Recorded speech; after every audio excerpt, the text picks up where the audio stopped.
The journey of 1,000 miles begins with one step. Words popularized by Chinese philosopher Lao Tzu. What great idea are you holding on to?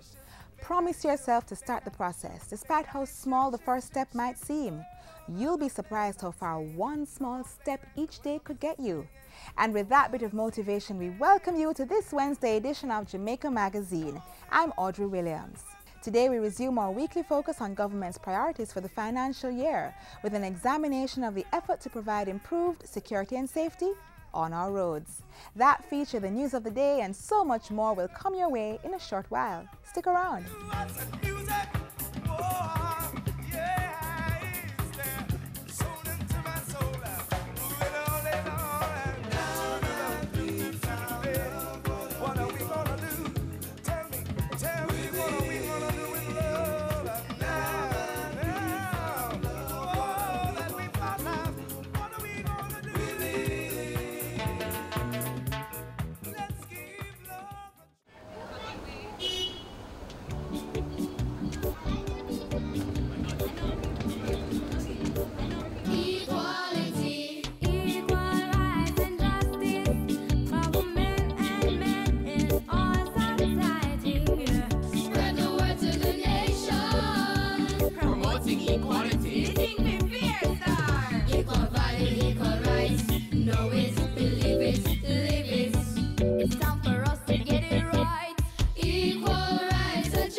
A message from the Bureau of Gender Affairs and the Dispute Resolution Foundation, paid for by the UN Women Fund for Gender Equality.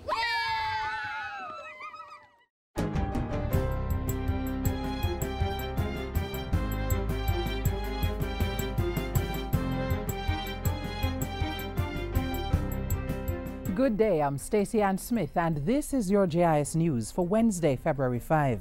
Government will formally begin the 2014-2015 financial year on April 3 with Governor General Sir Patrick Allen delivering the throne speech. Andrea Chisholm has details of the schedule for the budget debate. After His Excellency outlines government's plans for the financial year, the estimates of expenditure will also be tabled in Parliament on April 3. The estimates of expenditure, or budget as it's popularly called, outlines how much money the government plans to spend on different sectors of society like health, education and infrastructure development. The Standing Finance Committee of Parliament, which comprises all members of the House of Representatives, will then consider the proposed budget from April 8 to 10. Finance Minister Dr. Peter Phillips will later open the budget debate on April 17. Opposition leader Andrew Holness will make his contribution to the budget debate on April 24, Prime Minister Portia Simpson-Miller on April 29, and the Finance Minister will close the debate on April 30. For GIS News, I'm Andrea Chisholm. In the meantime, a team from the International Monetary Fund (IMF) will this week begin to review Jamaica's performance under the agreement with the fund. The team, which should be in the island from February 5 to 13, will review the country's performance for the quarter ending December 2013. Finance Minister Dr. Peter Phillips told Parliament last week that based on government's assessment, all quantitative targets and structural benchmarks for the October to December period were met. So far, Jamaica has passed 2 IMF tests, which resulted in a total drawdown of $270 million from the fund. Prime Minister Portia Simpson-Miller has assured Jamaica's diplomatic partners that the foundation is being laid for establishing a climate of confidence for economic recovery and growth. She was addressing members of the diplomatic corps Tuesday in observance of Diplomatic Week 2014. Interdependency between nations and the global nature of many of the problems we face require us to deepen the dialogue between our peoples and our countries. If we are to achieve sustainable development, we must move beyond national borders to forge alliances at the multilateral level. In that vein, she said Jamaica was fully supportive of the establishment of an overarching framework for the post-2015 development agenda. This should address key challenges in a holistic and coherent way to ensure the optimal mix of measures for attaining lasting solutions. Careful consideration must be given to promoting a spirit of genuine partnership. The Prime Minister asserted that particular vulnerabilities of small island developing states must also be taken into account. Foreign Affairs and Foreign Trade Minister Senator A.J. Nicholson also addressed the diplomatic corps on Tuesday and encouraged the members to partner with Jamaica in the areas of trade and investment. Simone Wolfe has more. The focus of this year's Diplomatic Week observation is on partnership for growth, and Minister Nicholson told the record number of participating heads of missions that this was the principle guiding the revision of Jamaica's foreign trade policy. He asserted that there was priority attention on completing the revision in the coming months. The ultimate goal of the revised trade policy is to address existing challenges relating to growth, productivity, and competitiveness. To achieve desired growth levels, the foreign trade minister said the private sector had to partner with government to make expanding trade in goods and services a reality. For its part, he said the ministry was increasing the level of consultations and engagement with the Jamaican private sector as well as overseas missions on issues of trade. Discussions are being held on how to increase the participation of the private sector in the work of CARICOM, specifically the Council on Trade and Economic Development, quoted.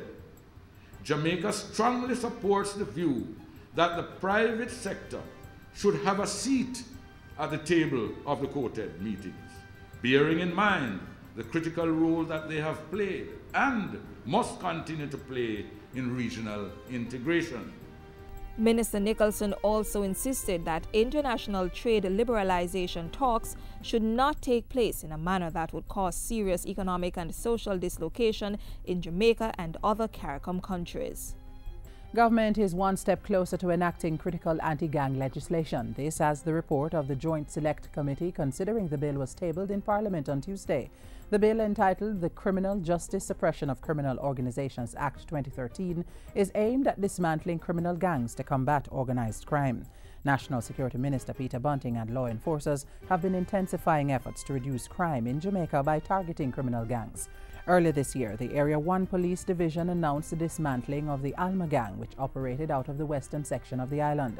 Through the Unite for Change campaign, all citizens are urged to work with various stakeholders to help in the fight against crime. Education Minister Reverend Ronald Thwaites has declared that the security and safety policy guidelines from the National Safe School Policy will be implemented in 595 primary schools starting September this year. The program is already in 164 secondary institutions, 111 all-age and 86 junior high schools. It is to be extended in a move to increase the level of safety within the nation's schools. Minister Thwaites, who was speaking in Parliament on Tuesday, also disclosed details of a special intervention to take place within schools. The students who principals find are difficult to maintain in class will now be subject to intense counseling, to intense intermediation by professionals in order that their behavior may be properly analyzed and corrected where possible. He said regional referral centers would be established to treat children with major dysfunctional tendencies, along with the mandatory training of all teachers at training institutions in behavior management. The Ministry of Youth and Culture says it's committed to working with all parties towards resolving issues surrounding development of Pinnacle St. Catherine and other matters of importance to the Rastafarian community. A site tour to Pinnacle was facilitated by the ministry last Friday as one of the agreed actions from a stakeholder meeting held on January 28. The consultation will continue, yes. That meeting last week was in continuation of a process which was started with the Prime Minister herself by the community in the month of December, and also follows earlier action by the Heritage Trust earlier in 2013, and in a follow-up for what was really started sometime in 2007-2008. So it's a process, and the process is continuing. Rastafarians claim cultural and historical connections to the area now owned by the Sanjaga Development Company Limited. Among other things, the site comprises remnants of the dwelling of the first leader of the Rastafarians, Leonard Howell, which has been declared a national monument by the Jamaica National Heritage Trust. One of the specifics is for the Jamaica National Heritage Trust representatives to work along with members of the Rastafarian community in relation to the identification of other sites. Some work has been done already, and I know there are difficulties, but some work has been done. We want to advance that work. And finally, a delegation from Botswana paid a courtesy call on the Office of the Jamaica Information Service Tuesday. The team was headed by the Permanent Mission of Botswana to the United Nations in New York, who expressed appreciation for the courtesy extended to members of another Botswana delegation who visited the JIS last September. They were on a benchmarking mission to examine the agency's media practices. We are very grateful, not only on the logistics and the courtesies that were extended to them, about which we are also grateful, but more importantly, the education, the experience which they learned from you. The current team is part of a broader diplomatic corps visiting the island to celebrate Diplomatic Week. They were presented with articles on the government's achievements in 2013. And that's it for JIS News Today. I'm Stacey Ann Smith. Thank you for watching.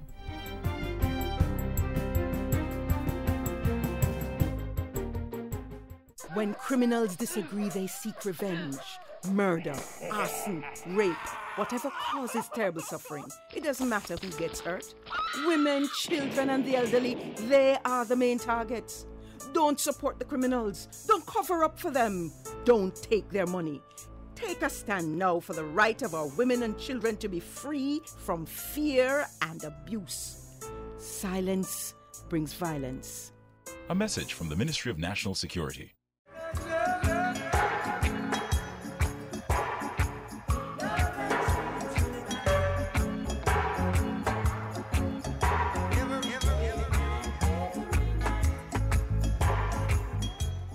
When many of us hear improved safety and security, we automatically think of the work the security forces do to fight crime.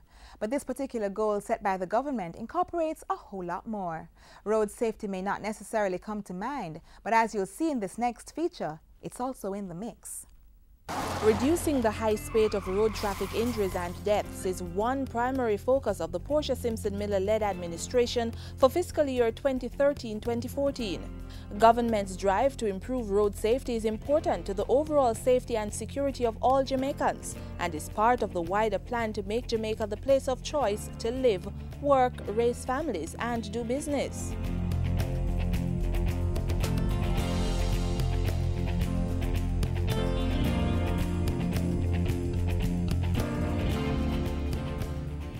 Making the traffic environment safer, if achieved, will save the country unnecessary expenses and impact positively on national development.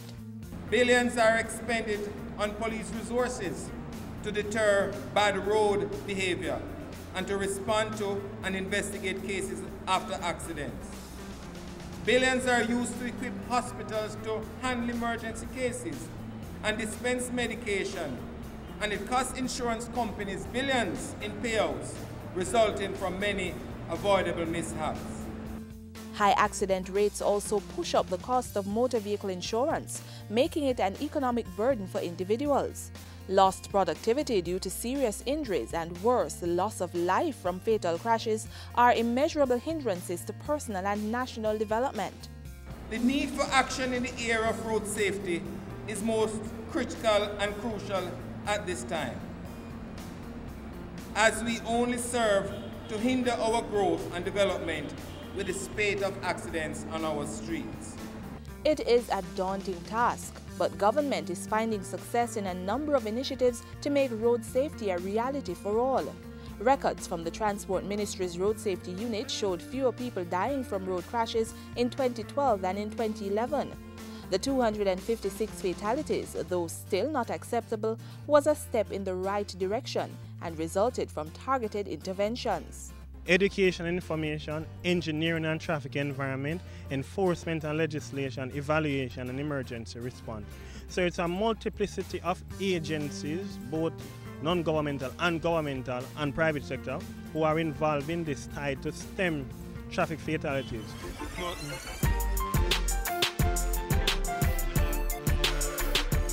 Even as the nation missed its target to reduce road fatalities below 240 in 2013, this important goal remains a priority. All road users are called upon to exercise safety and obey the road traffic laws so as to further reduce crashes that can lead to injuries and death. The National Road Safety Council, the NRSC, and its partners are redoubling their efforts to achieve the below 240 target between 2013 and 2016. The strategy involves paying greater attention to groups at a higher risk of being killed on the roads: men, pedestrians, children, and seniors, among others. The NRSC is also working with the police to better manage the traffic environment, hotspots, and periods when fatal accidents are likely to occur. It's facilitating the safe movement of our people as they head to home, school, work, or social engagements. Public awareness campaigns designed to influence behavioral change among road users are also being employed. They encourage citizens to walk, ride, and drive for life. This initiative might not be a panacea for all the ills of our road situation, but if we can just inject road safety vaccines through the positive messages we intend to send, then we would go a far way at curbing the negative behavior out there. This is one time we don't want you to laugh. Don't drink and drive. Cut your speed and save lives. Further afield, Prime Minister Portia Simpson Miller has called on world leaders to make road safety an integral part of the post-2015 Sustainable Development Goal Framework. Tackling road traffic injuries is an important and achievable objective which should be part of the agenda. The most effective way to reduce the appalling health burden of road traffic injuries is to integrate road safety securely within wider goals. The Transport Authority, responsible for regulating and monitoring public transportation, has been improving its structure, organization, and service delivery. As of November 2013, prosecution resumed for the non-wearing of badges by all drivers and conductors of licensed public passenger vehicles. Periodic road safety audits, which began in July on all new road projects, including Highway 2000, is also being done to ensure safety in the traffic environment. Road surfaces are being upgraded to improve the movement of disabled persons. Guardrails in several parishes have been replaced under the Inter-American Development Bank's Road Improvement Program, and a new road traffic bill is to be promulgated in Parliament to address modern road safety challenges. Among other things, it will limit the use of cell phones and other in-car devices while driving. And stiffer penalties for breaches of the road code. It will also speak to the certification of driving instructors, who will then teach a standardized curriculum as part of a new graduated driver's licensing system. This will see drivers being licensed in phases. Making the traffic environment safe, contributing to the overall safety and security of all Jamaicans, a strategic priority for the Portia Simpson Miller-led administration as it implements the 2013-2014 development plan.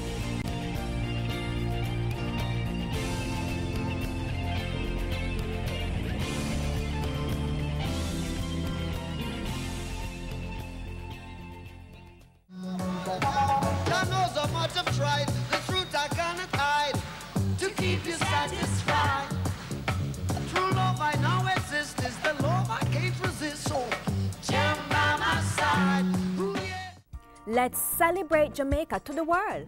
Fastest man in the world. First Jamaican woman to win gold in Olympic 100-meter sprint. An upcoming global superstar. Mouth-watering meals. And a vibrant set of people. We are Jamaicans. Let's get together and bring back the love. She's royal, yeah, so royal. And I need her in my life. Rise to the occasion, look at yourself and say you're strong. No one can stop you, yeah. Rise. In 1974, just shy of her 29th birthday, a daughter of rural St. Catherine was elected to serve her country as councillor in the Kingston and St. Andrew Corporation. 40 years on, she's still serving her country, but now as the highest elected official in the land. This is a truly historic day in the life of this nation. A girl from Woodall in deep rural St. Catherine has become Prime Minister of Jamaica. I come to the office of Prime Minister with a profound sense of my obligation to the people. After serving the Jamaican public at the local level for 2 years, Councillor Portia Simpson transferred her efforts to the House of Representatives. From there, she has represented the needs of the people of Southwest St. Andrew since 1976. I'd like to say to Southwest St. Andrew, thank you so much for patience. You have been very patient.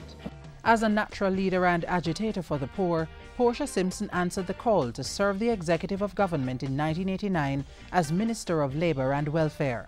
She learned very quickly on the job, so that in no time she was called in to solve major disputes in the sugar industry, in the bauxite sector. What was important, that she listened keenly to the employers, to the unions, and then formulated her own view as to what a settlement would be like.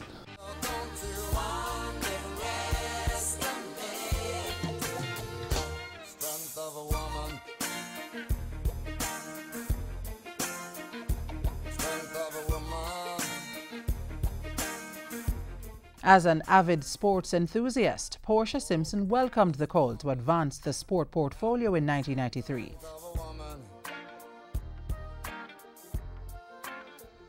And when Jamaica's dream of reaching the World Cup was realized in 1997? She was an integral part. She was like another member of a team, a sister, confidant, you know, really a fan, a friend, a minister, or a chief supporter in every way. And so we're really grateful. She is indeed a very special individual. Today, Portia Simpson Miller continues to serve Jamaica's sporting interests. We will have our discussion, our debates and our disagreements, but this must not be allowed to stop us from pooling what we know and bringing what we can to the team.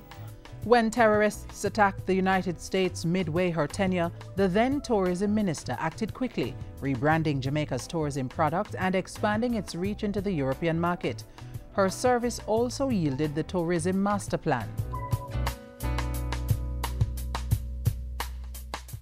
Under her leadership, the island began its local government reform initiative. Mrs. Simpson Miller also saw to Portmore being given municipal status with the appointment of a mayor. As minister, Portia Simpson Miller held several regional and international positions related to local government, including chair of the Caribbean Forum of Local Government Ministers.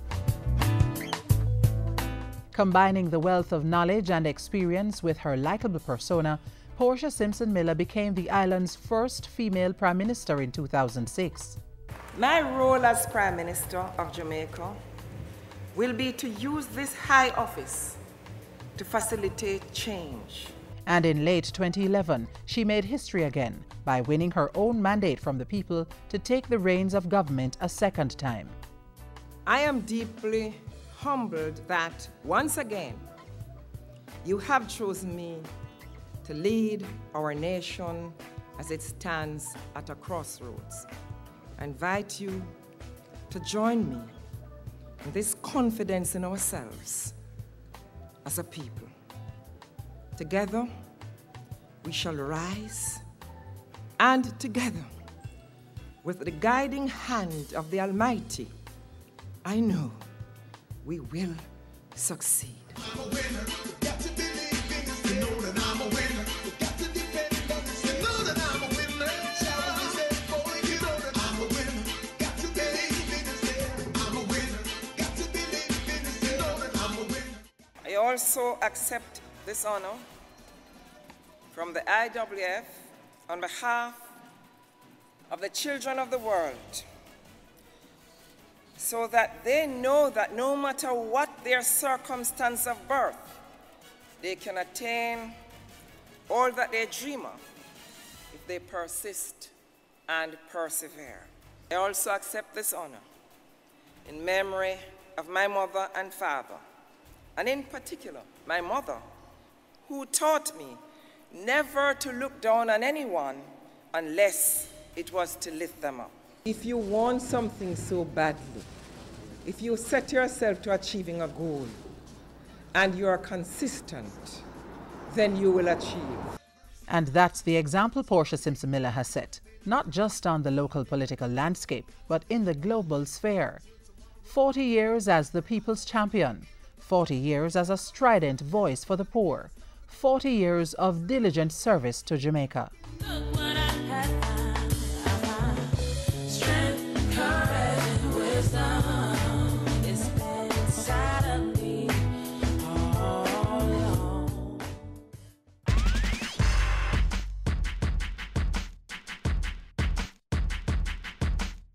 Jamaica has a history which has always encouraged our people to promote their cultural expressions, inclusive of the creative arts, traditional folk forms, culinary talents, and religious heritage. Most acknowledge that cultural heritage is an important force for creating wealth and growing the economy. Culture is a tool for building social cohesiveness within the society, enriching the social capital, contributing to improved health and educational outcomes, and even helping to lower the rate of crime and violence, goals we strive for as a people. Culture has commercial value, and it's safe to say it sells. So we must sell it. We can all help the process, making sure we set the stage to show off the best of our culture and invite the world to enjoy a taste of our island's treasures. Consider how you can be a part of the process, especially in February when we celebrate Reggae Month. In the end, promoting the goal to make Jamaica the place of choice to live, work, raise families, and do business.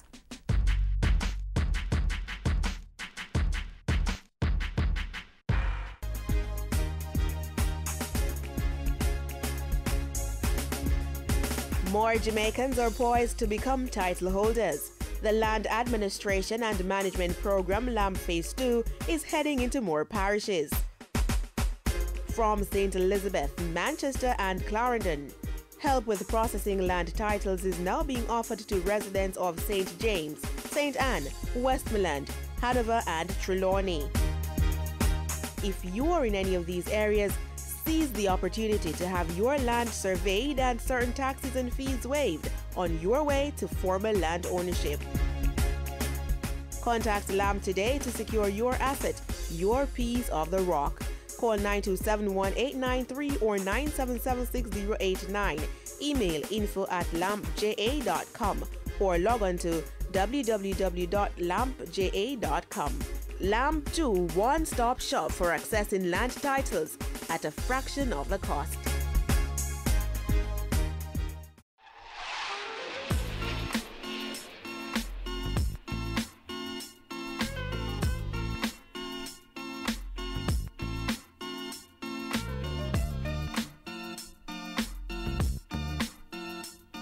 This is where we end the program today, but you can keep up with us by sending an email to jamaicamagazine@jis.gov.jm or dropping a message on our Twitter page @JIS News.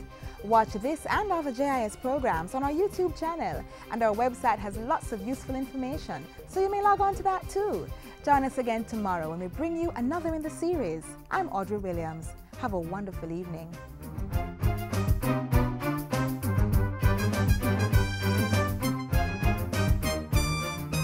This has been a production of the Jamaica Information Service, the voice of Jamaica.